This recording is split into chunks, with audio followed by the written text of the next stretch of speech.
Hi everyone, I'm Airier, and today we're going to continue looking at Star Wars vs. Warhammer 40k, Episode 21, Struggle by a Fan with Too Much Time. Last time around, Anakin made the great decision to unlock a sarcophagus where a crazy Imperial Inquisitor, considering they're on both sides, I should probably say a 40k Inquisitor,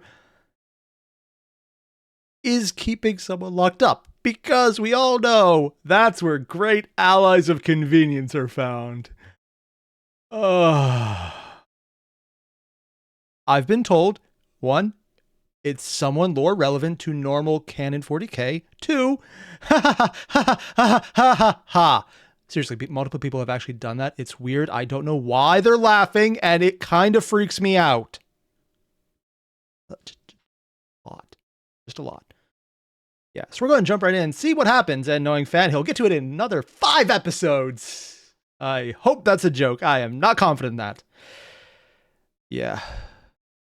Otherwise, you guys know it. There's a link below to the original video. Hit it up. If you like this, subscribe. Let's get started. Later. 5 below. Sector clear, said the clone commander, his men spreading out just from jumping his right position into it. and stepping over the corpses of the droidmen and Okay, Imperial let's see where this soldiers. goes. The chamber was dark and cavernous to a ridiculous extent. I don't think this is what they like. Icons of the Imperial's Probably just perverse Graveyard he droid chose. worship hung from every corner. Yeah, and they're on the the ship, bays definitely not. were filled with various massive vehicles, most of which, thankfully, appeared incomplete or in the midst of maintenance. Oh, he found a factorium inside the ship. Ooh. The speeder bikes chirped past, their spotlights cutting lines out of the darkness as they And, oh god, this is already such a cool image. I know I'm getting excited, but it's little things like this that I absolutely go gaga for in writing. It's good. They swam through the air in alternating bursts of high-speed movement and lazy hovering. Between the bikes and hunting clones carried aloft on jetpacks hovered the specialized ISP speeders. Like larger, thicker predators, the ISPs floated, capable of movement nearly as rapid as that of the speeder bikes, despite the fact that they mostly merely rotated slowly, holding key positions in the room as the others moved through it. Oh. This had been one of the most entrenched areas of defense, so much so that Commander Bly himself had been forced to respond to it. Damn. The vast assuming majority they of the wanted? Imperials had fallen back towards the Basilica and its intact defensive ring. Wait. But not these men. For one reason or another, they had tried to fight with the superior mobile. Wait, they're talking about the Basilica. Are they on the ground? Huh. I guess it's because we were jumping from Anakin. I thought I was still on the ship, and I'm a little disappointed. I know some ships are big enough for that. Oh well, can't be helped. Forces of the clones, refusing to even retreat from the massive room, which allowed Bly's vehicle support to outflank them handedly and thereby cut them down. Losses were sustained, and he wouldn't deny that, but that actually what the by speeder and looks like? large, the operation was a vehicle. complete success. Already, the generators they had found were being rigged to explode, and these vehicle bays were next. Yet, as he looked upon the mountainous shape of an 11-barrel tank that would put even a juggernaut to shame, he began to reconsider such weapons. That Perhaps is a Baneblade this effect. was the reason the imps had tried so hard to If it's hold even just a this room. Baneblade. His considerations were interrupted by a ping in his comm. What? Standing on the ground and allowing his jetpack to cool, the clone reached up to his helmet and accepted the communication, and the contents shocked him. One of his squads had discovered and captured a droidman, and, what's more, the Imperial claimed to be the leader of the red-robed cyborgs themselves. Without any Okay, 1. What the fuck? 2. How? I'm not sure which is more surprising. One of the droidmen being taken alive, because most people in 40k know death is safer. And on the other hand, telling the enemy that you're the leader. Now, I'm not good at this, but I think there's an old Star Wars phrase that would apply here. Something along the lines of, it's a trap. And considering how this entire episode started saying how the crazy, definitely not chaos sorcerer, was going to play both sides to bring unity to the Empire, or the Imperium. It's definitely a trap for the Star Wars side in the future, but the Imperium side now to make it look like this is a bigger enemy than they actually are, even though technically all of the really hard-hitting forces are here right now, and they're still getting stalemated at best against a planetary defense force. Delay, Bly ascertained their position and kicked off of the ground. The bay became a blur around him as Bly arched up into the air, smoothly locking onto the location he sought and redirecting himself in that direction with a few twitches of his controls. ISPs and speeder bikes zipped around him to move ahead and circle the spot. Already, he could see that many of his men had surrounded the zone, guns up and aligned carefully towards what he assumed to be the place where the prisoner had been cornered. He landed neatly near the center of the action, making a quick scan of the situation.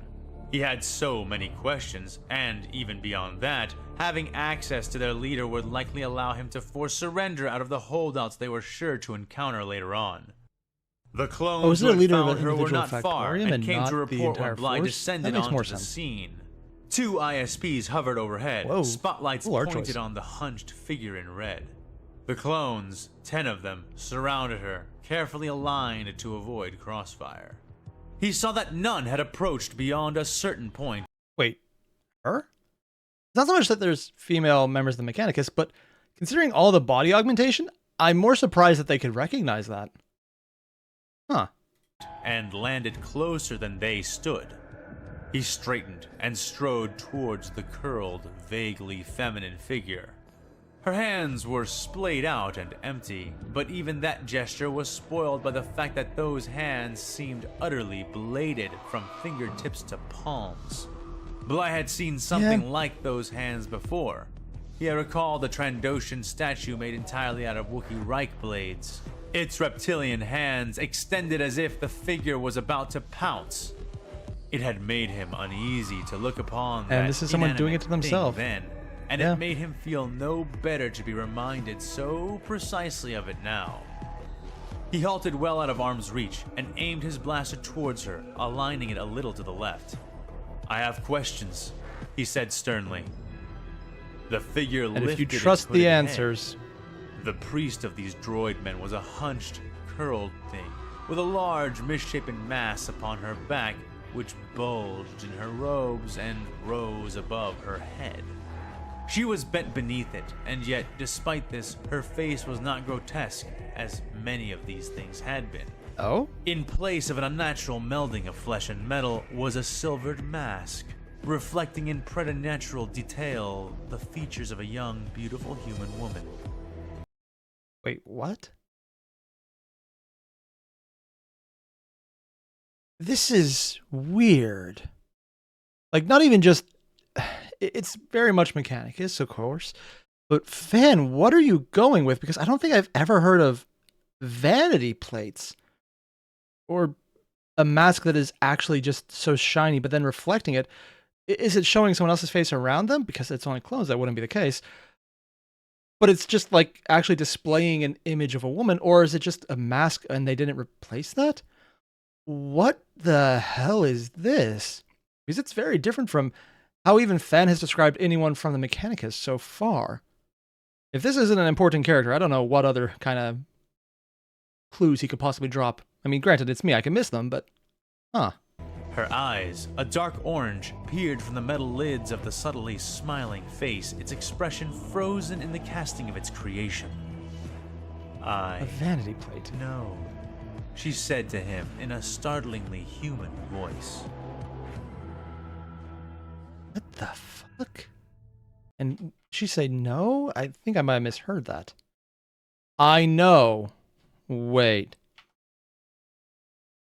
What was his last question? Oh, I have questions, and his response is, or her response is, I know. That... This is very weird. Meanwhile, I want to attribute to the source. But you are not a full knight, Kallax said to her. Nerva furrowed her brow. No, but as I've already told you, that doesn't matter. I can do this. I just need to get down there, she insisted. The sergeant's frown only deepened. His squad stood around him, all of them now conscious and present, looking about furtively as they waited for a decision to be made. She had thought the hard part had been over once Boven had brought her these guardsmen, but it seemed they would not be easily coaxed deeper into the maintenance bays. Oh, okay, I remember this part. If they're in the maintenance bay, then they're probably back with the one hijacked, what was it, Chimera? And they brought all the guardsmen in there after she was getting trapped. Okay. And they were on top of the repair bay with all the giant stompies. I hope I'm not wrong, because that sounds like it'll be amazing. I've served with Imperial Knights before, the sergeant said flatly. But not Knights of the Mechanicus. My master, rest his steel, gave his life to get us this far. He did so because he knew I was ready, and I am. All She's I need not a is full passage pilot, into the cockpit, and I'll be able to turn this whole battle around in minutes. Ah. Yeah, she's dying. Sorry, with the way that's described, I'll be able to turn this battle around. No, if there was multiple knights, maybe. If there was a Titan in there, actually, I could see that happening. But that kind of boast is such a death flag, man. Oh, Nerva boy. insisted, wincing as she moved her slung arm and rekindled some of the pain there. The sergeant shook his head, his scrunched face looking decidedly unconvinced. There isn't any way in the Omnissiah's deepest hell that you are ready to pilot one of those walkers unless you've ticked all your boxes. You want me to rely on an impossibility for our safety, and I just can't do that. We're not Skitari. Our priority is to regroup with the rest of our forces, he said. Damn you, Sergeant, listen. My master's knight is not the only thing down there. The Magos Dominus herself is waiting for me.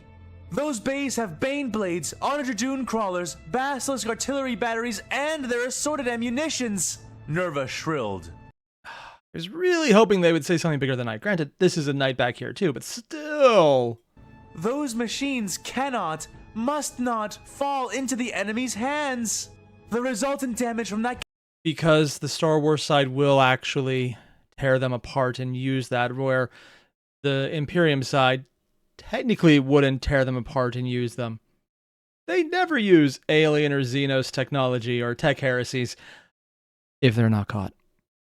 I'm very much referencing a few radicals on Mechanicum and Imperial side that you know I'm referencing Call. I'm definitely referencing Call. Yeah. Kind of technological appropriation, especially this early in the war. Hell, he would probably love being here right now. Both. He could just walk away and do his own shit and nobody would care. Imperium. But even in the face of her impassioned words, Sergeant Kalak Norn looked less than convinced. She understood that. She didn't want to die in this place either, but the threat to the technology of the Mechanicus could not be overlooked for something as petty as personal survival. She grit her teeth, watching as the sergeant conversed with some of his soldiers. The seconds were dripping by, and it was only a matter of moments before the replique regrouped and moved to take back the chamber. Worry coursed through her like a current, and she did not neutralize it, for she knew that not all emotions were meaningless, and most vital to survival among all of them was the ability to feel fear. Oh. So, I'm assuming both this part and the one right before were connected, so it's not just a random Magos, it's the Magos that she said is waiting for her, and she's being held by the troopers. Okay. And we're seeing the two sides of the conflict right now. I wasn't sure where on the planet they were because Fan jumps around a lot in distance, but I'm taking a wild guess that these are connected. And take it seriously. That very serious fear very nearly made her do something rash, but she was forestalled like from what? Any reckless course of action by Kalak's words, spoken only a moment later. All right, fine. What's your plan? He said. Nerva floundered for a moment before clearing her throat. It's simple. We go to those super heavy turbo lifts, get down into the greater vehicle bays, and get me to the Knight. Once inside, I'll pilot it over to the lifts so you can raise me up to surface level. Then, all of you mount up somewhere and hold on, since I'll be making my own exit, and then Yeah, because the Knights have a much smaller cockpit, usually for single-person use, so they wouldn't be able to pile in like you would in a Titan. Or like even some of the larger Knights, actually. Yeah. Really hoping it'd be more than Knight, but honestly, that would be a power escalation well beyond what Fan would possibly do right now. Maybe later on, I could see Titans being dropped in, Warhounds, maybe, and I do mean maybe, an Imperium class Titan. Like just full on, oh my god, what the hell? Probably not a side Titan. They're so rare that even for entire segmentum or a sector, having one is a, well, maybe type situation at best. Rejoining the fold, Granted, she that's said. probably becoming more common in And lore the because other they want tech to you sell more, but mentioned, details. what about it? Asked the sergeant. Nerva bit her lip. I suppose I'll have to fire the last impulsor down into the Prometheum reserves. What? The resulting blast may not destroy all of our war machines, but it should bury them in flame enough to keep the enemy away until we can properly take back these shrines, she said. The sergeant Because they're considered durable it and for only flammable a might not couple be of enough, seconds yeah. longer before Burying nodding it might. stiffly. Right, let's go then, he said, waving to his guardsmen. Nerva sighed in relief as she turned and led them at a run to the massive lifts. The greater vehicle bays were 3 levels down, and had it been Nerva's decision, they would have ridden one of the 4 massive lifts all the way to their destination. She was eventually grateful, though initially irritated, when Sergeant Norn took her arm to forestall her. Hey, what are you? She started to say. Gala, snap an eye down there for me, he said. So they don't rush ahead, yeah. The single woman in their team, Gala, sprinted forward to the ledge of the lifts, They've already lost a going lot to of one of the people, too. vacant shafts They're and not unslinging being a long stingy lass. with the death. Nerva knew the pattern at a glance and knew the power of the scope it came equipped with. So she did not doubt the woman's words when she reported that the enemy was present on the lowest level. Oh. Bofin, Nerva said, speaking through her mouth and the noosphere both. The hovering skull zipped forward in response and came before her. Tie into my optic receiver. Good. Now, go down there and scout and stay out of sight, she said to it. The skull chirped an affirmative and hovered out over the yawning pit that led down, descending silently and rapidly. While it did, Nerva They're basically fished like through probe her droids, but robes smaller and and actually data good at pad probing. from one of her many pockets. The flat black rectangle of glossy material was only a little larger than her hand, but it would serve her purpose. Oh? She carefully drew a cord out from her elbow and plugged it into a small circular socket on the side of the pad. After that, it took her less than a second to connect and begin streaming Bofin's visual field into it. The soldiers crowded around to see. So it's not even just tied into her alone, it's actually something she could display? That's practical? Huh. I'm actually a little surprised we haven't seen that more often, because that seems like a very practical display. I don't even just mean by fans writing, I mean in 40k in general. Never mind, I just realized the problem is practical. That's why it wouldn't happen in 40k. They can get up to it, but that's like the setting doesn't allow that. And they all watched as Bofin drifted into the massive room and began to look around. Frag this, said the biggest man. How many Janus. Are there? By the fire of the throne, how are we even? Stuttered another, a soldier who had been unconscious. It's a lot, isn't it? Nerva felt her organic muscles clench. She wanted to resent their reactions, but even she had trouble doing that, seeing the same thing they were. What? The bays were covered in replicae, most scouting about and securing the location on foot, while others flew and swept through the air on jetpack units. To add to that already insurmountable force, slim Republic jet bikes zipped and flew through the air like Harkonnen storm snipes. Yep, and that does confirm that this is what we were talking about before, because the mention of the various vehicles that we focus on at the beginning.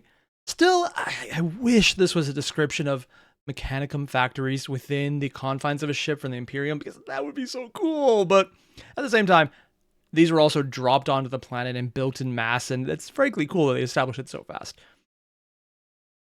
But it is neat to see the two sides to this, and it's a weird side for 40k, because normally the 40k advantage is always, unless you're with very specifically trained super soldiers who are main characters, mass numbers.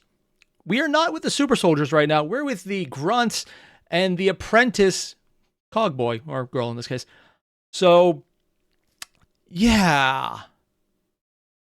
This is weird to see recognition of numbers overwhelming you when against human foes. Against Tyranids or other things. That's just how it happens. But I just like seeing that because it's a different way to portray them. And does that a lot, and it's always fun to see it done well. And between them, the hovering, menacing forms of larger gun platforms were visible. All in all, it seemed like many times more than they could handle.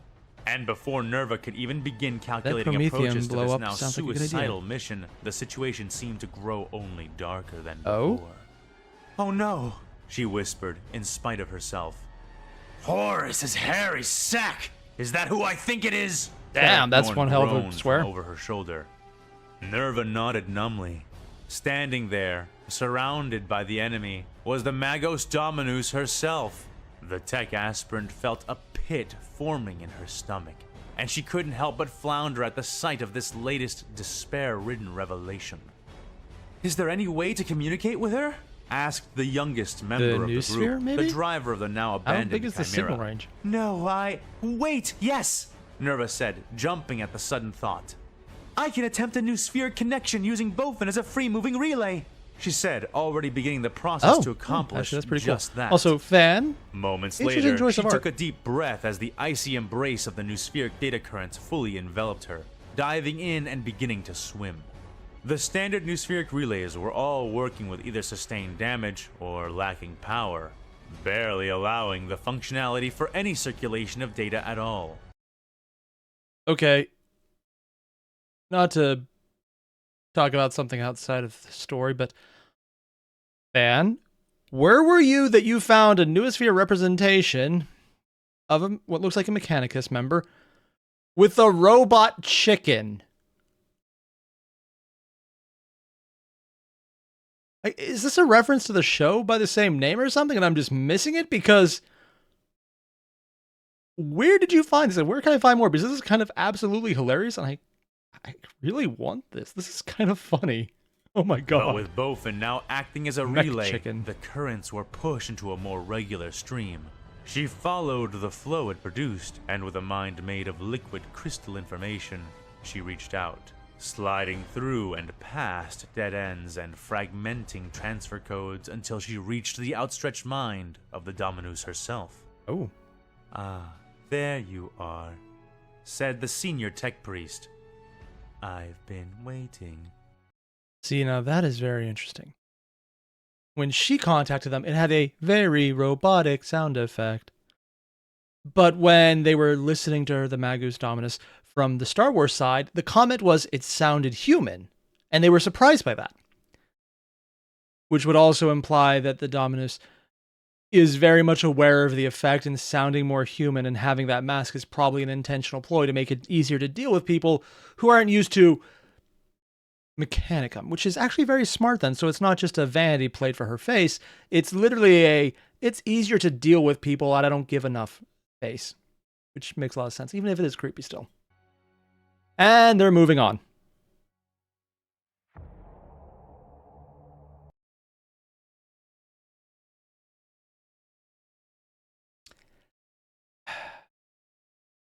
Just going to put a little bet. It could be more of this, or it could be more of Anakin, and I don't know which way it's going to go, because, you know what, my luck is probably going to jump over to someone completely unrelated that we haven't talked to in a while. Like, why not just go back to Coruscant and talk to Padme? I mean, that actually would probably be interesting, but it would be so out of the blue, man. The Magus Dominus Kali Nope, we're back to her. Actually makes sense for this amused transition. by the first question the replicate chose to ask her. Here she was, the presumed commander of this clone's enemy, evidently at his mercy and willing to answer his questions, and the first thing he chose to ask was devoid of nearly all perceivable use. Oh? The veracity of the aforementioned presumptions and the naivety required to take them seriously alone struck the venerable priest as adorable. Such a lapse was clearly the product of a mind which had been given only 14 or so Terran cycles to mature and learn the world. But the question he chose was almost provocative in its lack of utility and indeed its chosen subject matter. But she did not. Okay, now this is something that's really neat. The way she's having that internal monologue going, it can show two very important aspects here. One, she's intelligent. She's making a lot of interesting little connections here. She's thinking fast enough that she can have this dialogue internally while being interrogated by the clone troopers. She estimated their age based on how fast they were brought up. And honestly, the fact that she's saying he would be 14 cycles, I'm wondering, does she mean days, weeks, months, or year? Because I don't know what they consider a cycle in the Imperium. I'm assuming year, but I don't think any of the clones were actually that old. I, for some reason, thought that they were like maybe under 10. I don't know how long the process was going on, so I could be completely off here. I know it was sped up, but I don't actually know how much now I think about it. But I love this. There's one aspect here that I can't tell if it's justified or not. There is a massive amount of arrogance. It could be justified. I don't know nearly enough about her character to have any idea if she actually can back up that arrogance or not, or if her justifications are looking down on someone else because they're asking questions she doesn't value or doesn't think to value. I don't know yet, but she is thinking it, and justified or not, that is a massive self-assertion of I am better than you and I'm just enjoying this because you do not think on my level. Granted, that could also be completely true. But either way, it's such a great way to characterize her immediately by getting into her head where previously all we had was just those small little bits of dialogue. And I've probably said more than her already. But it's such a great little change between the outside impression of her and the inside impression is very different. Well done. Question it, and in fact, she prayed to the machine god that he would ask yet more useless queries as she performed her role and distracted him. Fate. Are you a droid or a human? The cloned soldier before her asked, the nozzle of his ionized particle blaster centered on her slouching form. Very insulting question. She took a moment as if considering the question, though the answer was obvious. My mind is human, she said through her vocalizers. Is it though? Feigning cumbersome speech, drawing in their attention as they pieced together her words and sentences. Oh, okay, that's cool. So it's not just that she's taking longer to answer than she needs and that she's thinking out them. And because she's acting as a distraction, she's doing it intentionally. But she's also putting on the slow speech pattern, which makes a lot of sense. Weird that she would do it when she was contacted by her own side, though, but maybe that's just fan throwing it out there because it's easier to voice act that way. I don't know because I'm not a voice actor. My body is improved. Okay, I can't hear a word he just said. It got so quiet. Improved artificial. That's debatable. Is improved artificial. Why the scrog have you done this to yourselves? Why are you here? What is the objective of this occupation? The replicant snapped out. Kind of what they Talk do. him, scum! She raised her hands a little higher, affecting a tremble through her limbs. With her precise control, it was easy, no matter how unthreatened she actually felt. In spite of his commands, she took her time answering, beginning with his first question. I am an anointed, chosen of the Omnissiah, he who perfects through intention, circuit, and steel. We replace our weakness with strength. This is our way. It is actually kind of freaky how much this lines up in general with the entire Star Wars storyline that has been discarded in Legends for the Yuuzhan Vong. I mean, I'm pretty sure that is literally what they did. They discarded a piece of themselves for biological upgrades. It's actually something fan could probably draw a lot from just to see how people would react to that. Granted, the general reaction in Star Wars and the general reaction of most people was, what the fuck? And, you know, they're doing it. Also, I just realized what we're looking at because it's all metal. It took me a second. Ah. Well. Choice art, fan. She said. Fine, enough. Why are you here, droidman? What do you want? Distraction. The replicate pressed. I am here studying the Republic and its defenses, its threat level. She said, recovering technology, running projections. Recovering technology. And even saying that to an enemy, and even if you take into account they could just flat out lie, that is something most Magos don't do for technology that isn't STC or their own in some way, shape, or form. Unless they're basically a call, and the rules don't really matter. Because you don't fuck around with technology that isn't yours because it's tech heresy. She's even willing to say that. Means she's way more open to new ideas, but also way more dangerous to everyone, allies included, because of that. I won't be surprised if this becomes a very important player. She added, not sure if that would be for good or bad. Kali Delta was, of course, doing far, far more than that. But at least this was no lie. She had done all that she had mentioned. It was the predominant reason she felt so at ease, even then. Is that so? What did you find out? And keep it short, imp, or I'll stun you and send you back to base hanging from a speeder. The cloned thing threatened. Key findings are incomplete. The going back to the Republic's image of a fighting forces are built on solid foundations. Okay, I need to put this on for her. It's so fast. Well, threat directors V1 through 4. Central. Complete. The Republic's key fighting forces are built on solid foundations. But has she found out about all of the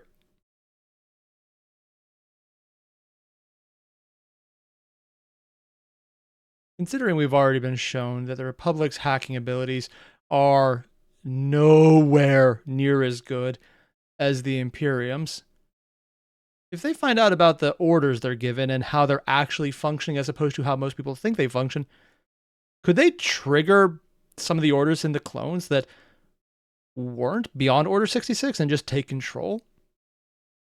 I honestly don't know. Were there other orders that were like Order 66 but weren't implemented the same way? Not just the publicly available ones, but the ones that are like, hey, this is what they said they're going to do. And then they will just do it. Could they literally just take the army right now? I don't know. I don't have enough knowledge about Star Wars to know if that's even a possibility. Huh. On solid foundations. Yeah, her speech is getting annoying fast. It makes sense. I get why he's doing it. I respect it. He's doing a good job. But this is hard to listen to. Eye seem to be substantially met. This cannot be said for threat vectors I-5 through I-8. She's literally saying nothing. What by the many moons is any of that supposed to mean? The replicate demanded. You can't hurt her as much as she assumes. Simply, the Republic's clone forces can match most standard.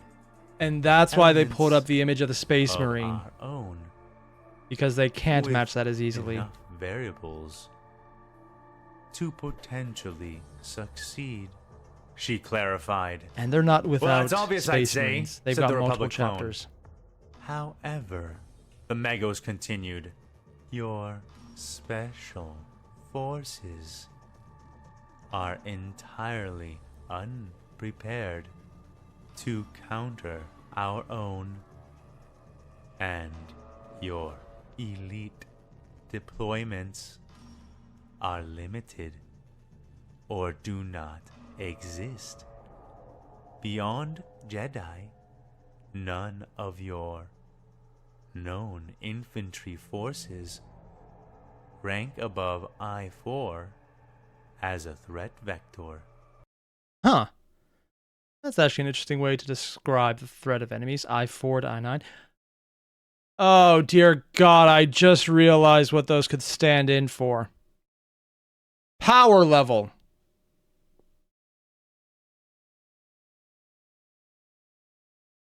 I'm going to pretend that I'm wrong. I'm hoping I'm wrong. But dear God, they just... It's an easy way to show how an enemy would rank in a short, not entirely accurate, but good for reference method, saying, oh yes, well this enemy is an I9 threat or an I3 threat, so we should probably get something close to that. And for threat verification, that's probably good just to do a very base level, un-in-depth look in how things would respond. But oh my, I don't...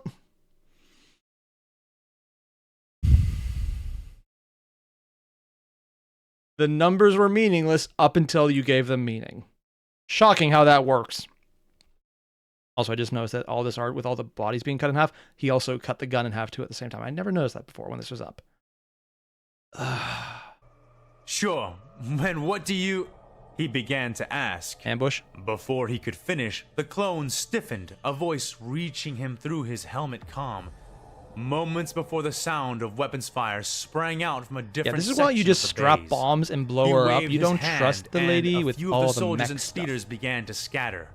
Already the Magos knew that the others had been spotted by one of the unattended patrols, and prepared to escalate her diversionary tactics. Her robes billowed out, and the sudden movement drew blaster fire from the men around her. Refraction. The shots collided with her refraction field, Called a it. powerful pierce of This is why you strap it to them when you archaeotechnology, think they have the and chance. one which she maintained in Probably prime killing them at that condition. point, but It swallowed their blaster bolts, transforming their mass and energy into bright, white lights as servo skulls spilled out of the sleeves of her robes like masses of writhing, flying insects. The hump, which had bent and burdened the tech priest's form, shrank and diminished, revealing its true nature as the swarm spun around them, most of the skulls unharmed thanks to the defensive field. oh, so that wasn't actually a hump on her. That was literally just a swarm of servo skulls. Is she specializing in servo skull usage? Oh, that's actually unique. I don't think I know any characters who do that. Oh, that's actually really cool. Unironically, I kind of wish 40k would do someone who just specialized in servo skulls and could swarm with them, because it'd be like Ripper swarms out of the Tyranids. Just a really cool model to have a bunch of. Granted, most of the ones they have are more replenishment, but details aside. Slowly, Kali rose from her previously hunched posture. The clones who had been shooting now pausing to shield their eyes from the bright flashes of light their weapons had caused. Yep. The first to reorient and react was the commander, though again, she took her time, reaching up with bladed hands and gently seizing the hem of her robe, sliding it over her thin shoulders. Her task was distraction, and she knew just how to distract soldiers. Oh my. The clone watched, eyes wide inside his helmet as the garment pooled onto the ground around the priest's feet, revealing her bare body beneath. She would have smiled had her face not been a mask, perhaps even blushed despite her age. Lithe, angular, and perfectly efficient, her entire true body was built of magnetically interlocked blades and gears, each and every... Wait. Magnetically Ban? Did you happen to play Revengeance right before this? If she starts talking about memes, so help me. I'm going to laugh, actually. Every single one lovingly sharpened and polished into monomolecular perfection. Every last literal inch of her was a dedication to the machine god's wrath.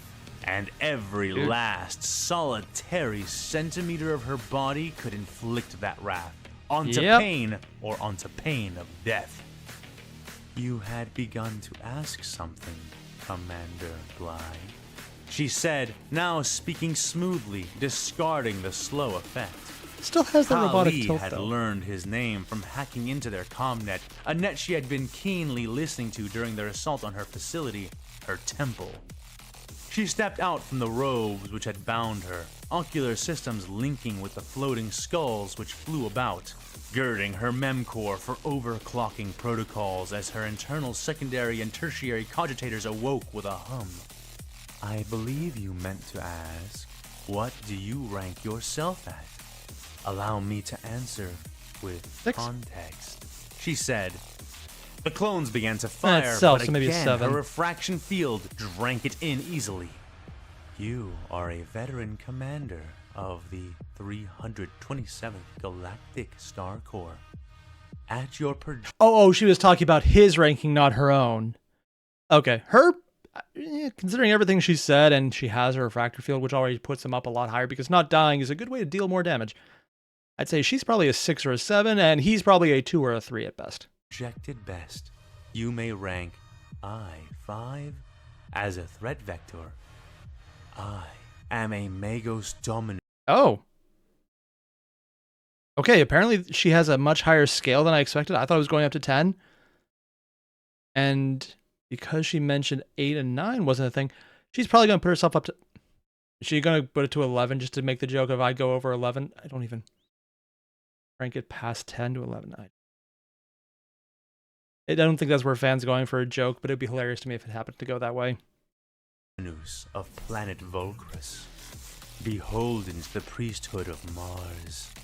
At the current moment, I am empirically ranked threat vector I-7. He had begun to back she is away, on 7. reaching somewhat behind his back for something mounted onto his belt, but it was already too late to stop her. And considering she has a lot more advantages than him, this is not just a simple stepping scale she's using, which is really cool, but more of a graduated scale where the step between 1 probably doubles between each step. So a 1 to a 3 is significantly harder than a 1 to a 2. Huh. I know there's other scales that do that, and I used to know what they are, but I have a complete blank spot what they are at the moment. Kind of bugging me. The spinning, zooming servitors which it does kind of sound like around power her level, finished though. linking into her systems, and the So he'd be a cogitators 5 power within level her and she'd be a completed 7? their combat boot sequences. Her senses were filled with the sensor feeds of dozens of drone skulls, and with the aid of her additional cogitators, the incoming data was parsed, sorted, absorbed, and then applied.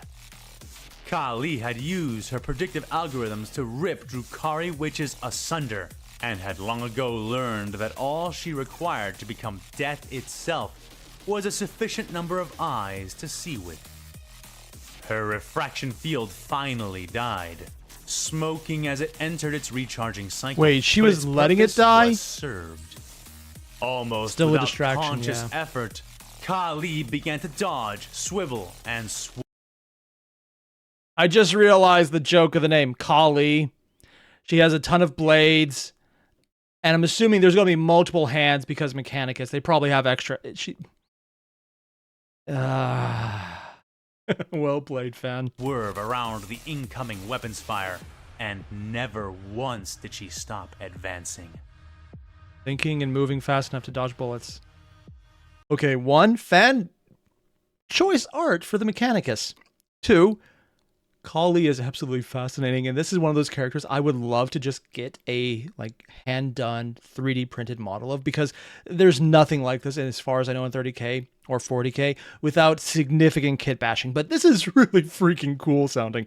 I don't even play mechanicus, but I kind of want to model her just because the design concept is so cool. Oh, all of that aside, though, this is one of those weird episodes where a lot and almost nothing happened at the same time. We had the two sides squaring up, seeing what's happening, and giving us that building moment to pull back from what we previously had and seeing how the bowels of the, I guess, factorum? Yeah, I was going to say shipyard, but that's not in any way, shape, or form close. Although it'd be cool if they could build ships, but it sounds like it's mostly just military hardware. The non-ship military hardware. I like this. I really like this. There's so much going on, and the characters being introduced are really interesting. I want more of this, man. Specifically, I already said it, but I want models of some of these characters because they're very unique. And so far, Kali has probably one of the most interesting design choices. Just the servo skulls floating around to give her awareness. So almost like a melee-only invuln field where she has the outside field for the refractor for ranged. This is something that all the game characteristics have. I don't know if it's in 10th edition. I haven't played 10th edition. I played 9th and 8th, and I preferred 8th. So that's where my entire knowledge base is. I'm sorry, I'm geeking out because Kali is such a cool character so far. And the fact that she even could mention things like, oh, she could blush, even at her age. This is someone who says, my mind is still human. but acts like a machine. But then when they physically move and they're engaging in the fighting, this is not a machine's way of fighting. This is a person getting up close and personal, and the body is just an extra tool at this point. Literally in this case, of course. Sorry, I'm geeking out over how cool this character is. Oh, man. Yeah. Am I surprised we didn't get back to Anakin yet? No. It'll either be at the very end of the video where something bad happens, or 10 videos from now. Not entirely sure that's a joke either. Yep. You guys know the deal. There's a link below to the original video. Hit it up. And if for some reason someone did happen to do maybe a 3D sculpt and I can find another Thingiverse, or maybe there's someone just selling it on YouTube and you can tell me where I can find it, let me know, because this is a really cool character I would love a model of. God damn it. Either way, I'll see you guys in the next one. Adios.